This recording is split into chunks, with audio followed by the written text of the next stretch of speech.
کلمہ یہ صرف ایمان کی بنیاد ہے. آپ پر باتیں واضح ہوگی. جب انسان دل سے کلمہ پڑھتا ہے، بلال کی طرح، ابو بکر کی طرح، عمر کی طرح، ابو ذر غفاری کی طرح، بلال حبشی کی طرح، انس بن مالک کی طرح، تو وہ کلمہ دل میں جب اترتا ہے تو وہ ایمان کی پہلی بنیاد ہے. حضرت عمر نے کہا تعلمنا الایمان ثم تعلمنا القرآن، پہلے ہم نے ایمان سیکھا پھر ہم نے قرآن سیکھا. اس کے بعد اللہ کے نبی صلی اللہ علیہ وسلم نے ارشاد فرمایا کہ نماز قائم کرو.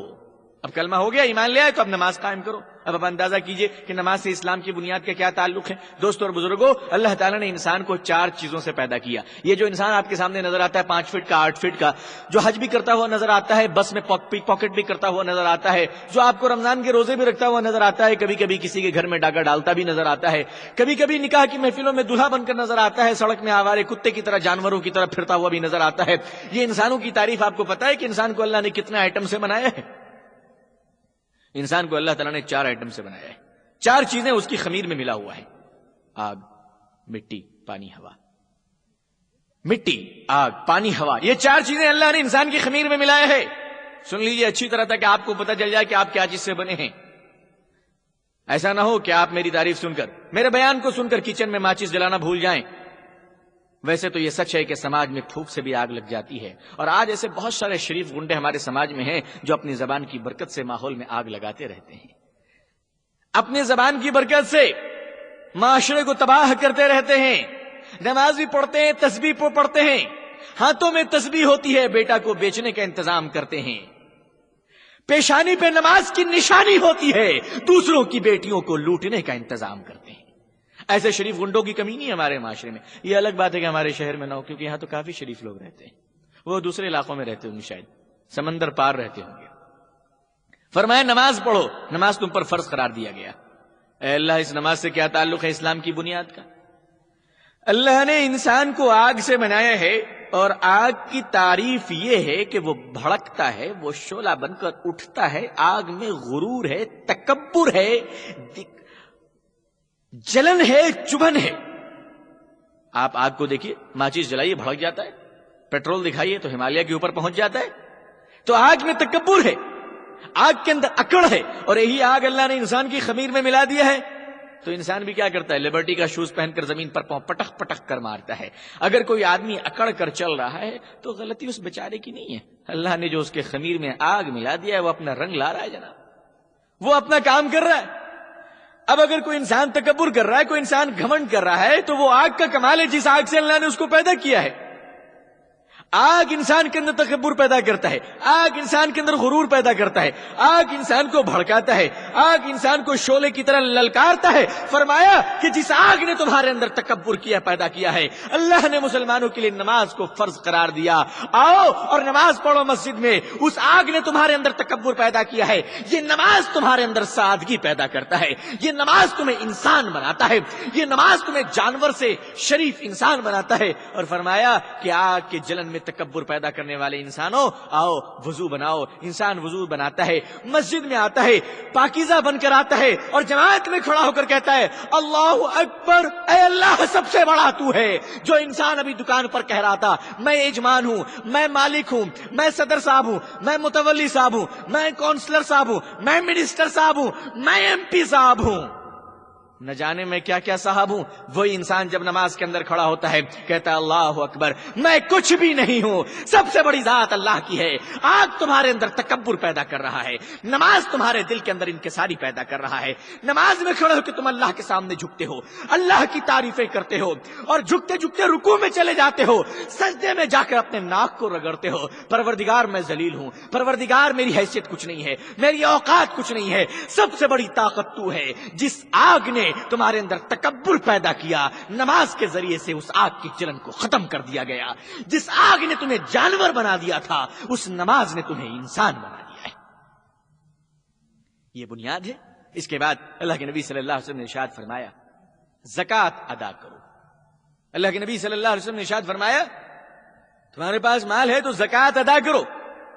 زکوٰۃ سے کیا تعلق ہے جناب انسان کا؟ اللہ تعالیٰ نے انسان کی خمیر میں جہاں آگ ملایا ہے وہی مٹی بھی ملا دی ہے. اور مٹی کی صفت کیا ہے؟ مٹی کی تاثیر کیا ہے؟ مٹی بہت بخیل ہے، اتنا بخیل ہے کہ آپ اندازہ نہیں کر سکتے. دیکھیں نا، اب پیٹرول اسی مٹی کے اندر ہے نہیں ہے، گیس بھی اسی مٹی کے اندر ہے،